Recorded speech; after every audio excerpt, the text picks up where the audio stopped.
The Bruno Guimarães story seemed to have run and run as well. Is that going to happen? Yeah, I think it will happen, and I think it will happen sooner rather than later. This week is the intent of Arsenal to get the deal done. It's at the final stages. Obviously, from Newcastle's point of view, we have to respect the fact that their definition of a bid or any kind of formal contact is framed around when they get a formal written bid, whereas from Arsenal's perspective, the narrative is very different. So yesterday, Newcastle turned down an offer in and around the £75 million mark. Arsenal's perspective is it wasn't a rejected bid, it was just an offer that still needs final finessing, particularly around add-ons and the payment terms, whereas Newcastle are adamant that they turned it away, and it's the first time they've ever heard from Arsenal. So there's semantics at play, but the reality is that Bruno Guimarães is expected to leave Newcastle United, and sooner rather than later. What's the latest, Ben, on this Vinícius Júnior deal with Real Madrid and maybe going to Arsenal? Because surely the reports of £400,000 a week that he's earning at Real Madrid are false. Surely it's a lot more than that, with bonuses and other things added on. Yeah, it's things like the bonuses, as you say, and Real Madrid win a lot, so you can have quite a solid guarantee of getting that money. Sign-on fee, was he to also extend?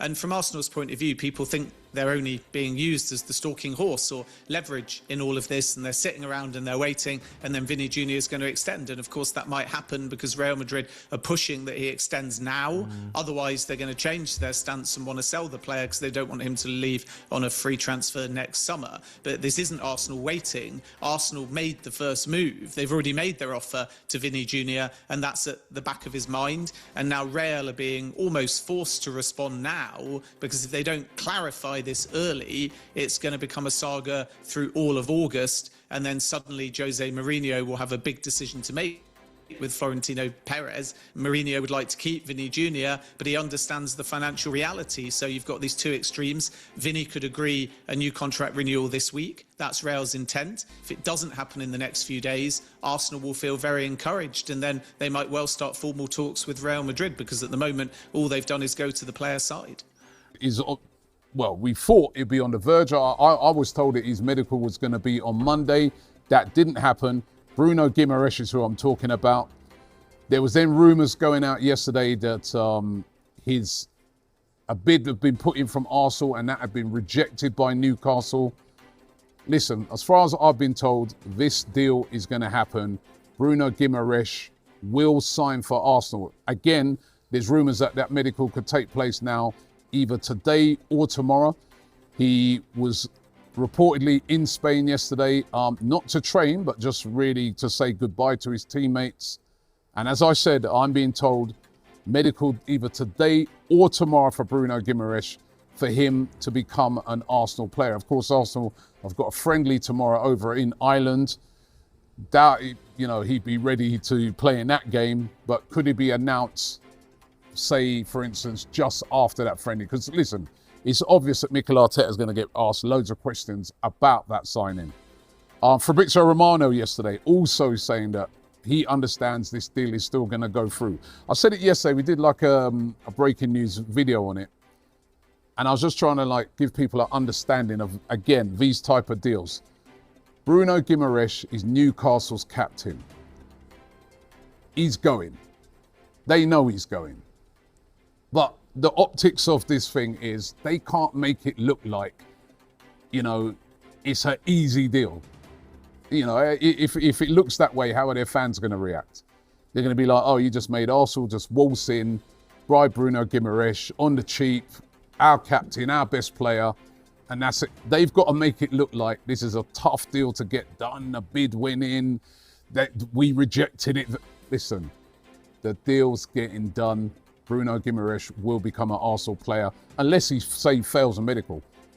If he doesn't, he's joining. So I'm quite confident that that deal is going to get done, and we'll hear more about that one. Some stories, Ben, about Cody Gakpo being wanted by Tottenham. I think Liverpool has said immediately that he's not available. Is there any suggestion that the player wants a move?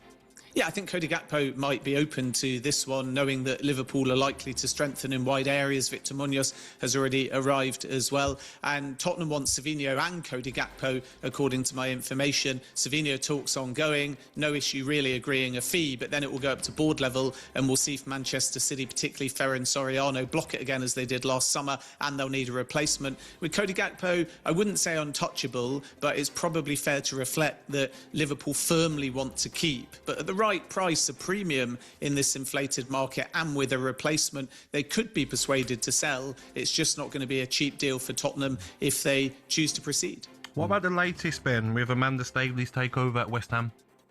Yeah, so the Staveley-led consortium have agreed this 25% to come in at West Ham United and buy Vanessa Gold's stake, and that's had confirmation. And yet Daniel Kretinsky is kind of somewhat challenging this because he thought that he had an agreement previously, and there's a kind of preemptive right for an existing stakeholder, and Kretinsky felt that he would end up being the majority controller with a full pathway to buying this club. And in theory, you get a kind of first refusal, and yet there's different narratives here because Kretinsky's exploring his options, feeling like he was there speaking about the deal first, and now Amanda Staveley is coming in and it's all agreed. And yet, because he's not matched that offer, the Staveley group feel that this is just going to get done and those preemption rights have already expired. So it's getting a little bit political, but if all goes smoothly, then Amanda Staveley will be coming into West Ham United with a significant minority stake. Not great though, is it? If two of the main shareholders, not majority shareholders, but two of the main shareholders are going head to head with each other. Yeah, I think it's not viewed by the Gold family as that, because their feeling is that Kretinsky had the chance to do the deal, it never happened, and now they've got a better offer, a higher offer, and there's nothing that's going to stop that going through. But Kretinsky wants to have the control, the day-to-day, more say, and ultimately would have liked to buy this stake. So it's now for the lawyers to determine whether he can come back in and agree a deal. But the Staveley-led consortium are adamant that, barring all of the due diligence and the paperwork, this is all agreed in principle.